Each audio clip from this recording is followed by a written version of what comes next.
یا ایھا الذین آمنو نہیں کہا گیا اے ایمان والو، بلکہ فرمایا کہ یا ایھا الناس، اے لوگوں، اے تمام تر انسانوں، یعنی تمام تر لوگوں کو مخاطب کر کے ارشاد فرمایا انی رسول اللہ الیکم جمیعا، کہ تم سب کی طرف میں اللہ کا رسول ہوں۔ انبیاء کرام کا سابقہ تذکرہ ہوا، جتنے انبیاء کرام علیہم الصلاۃ والسلام تشریف لائے وہ کسی خاص قوم کی جانب تھے، وہ کسی خاص علاقوں میں ہوتے تھے، وہ محدود مدت کے لیے ہوتے تھے، ان کا کوئی نہ کوئی وقت متعین ہوتا تھا۔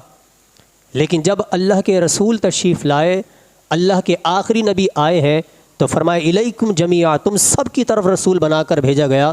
میں کسی خاص قوم کی طرف نہیں آیا، میں کسی خاص محدود وقت کے لیے نہیں آیا، میں کسی خاص علاقے کے لیے رسول بن کر نہیں آیا ہوں، بلکہ میں قیامت تک کے لیے تمام تر کے لیے اللہ کا رسول بن کر آیا ہوں۔ چاہے وہ عربی ہو، عجمی ہو، حبشی ہو، رومی ہو، کسی بھی قوم سے تعلق رکھتا ہو، کسی بھی زبان سے تعلق رکھتا ہو، حتیٰ کہ کسی بھی زمانے سے تعلق رکھتا ہو، رسول اللہ صلی اللہ علیہ وسلم آخری نبی ہیں، تمام تر لوگوں، تمام تر انسانوں کے لیے، تمام تر جنات کے لیے اللہ کے رسول بنا کر بھیجے۔ میرے آقا علیہ الصلوۃ والسلام فرماتے ہیں کہ اللہ تعالیٰ نے مجھے ایسی چیزیں عطا کی ہیں جو مجھ سے پہلے کسی نبی کو نہیں دی گئی، ایسی خصوصیات دی ہیں۔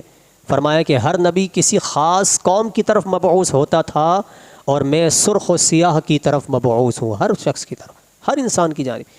نمبر 2، میرے لیے غنیمتیں حلال کی گئیں، جنگ کے بعد جو مال حاصل ہوتا تھا مجھ سے پہلے وہ غنیمتیں حلال نہیں تھیں، میرے لیے اور میری امت کے لیے سے حلال کر دیا گیا۔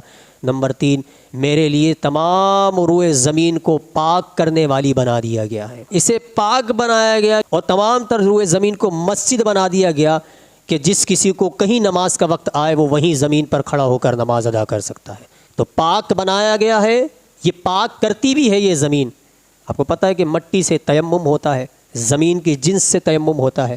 اگر کہیں بھی پانی میسر نہ ہو، وضو یا غسل کرنا ہو اور نماز کا وقت ہو تو کیا کریں گے؟ نماز چھوڑ دیں گے؟ نہیں، تیمم کریں گے، یہ زمین سے تیمم کریں گے جو کبھی ناپاک نہ رہی ہو، پاک زمین ہے تو جہاں سے چاہے وہ تیمم کر سکتا ہے۔ اسی طرح آگے فرمایا کہ میری ایک خصوصیت یہ ہے کہ دشمن پر 1 مہینے کی مسافت تک میرا روب ڈال کر میری مدد فرمائی گئی ہے، یعنی دشمن میرا 1 مہینے کی مسافت پر ہے، اتنی دور ہے، تو رب کائنات نے میرا روب اس کے دل میں ڈال دیا ہے، وہ وہیں سے روب کا شکار ہو جائے گا، دبدبے کا شکار ہو جائے گا۔ اور فرمایا کہ مجھے شفاعت عنایت کی گئی۔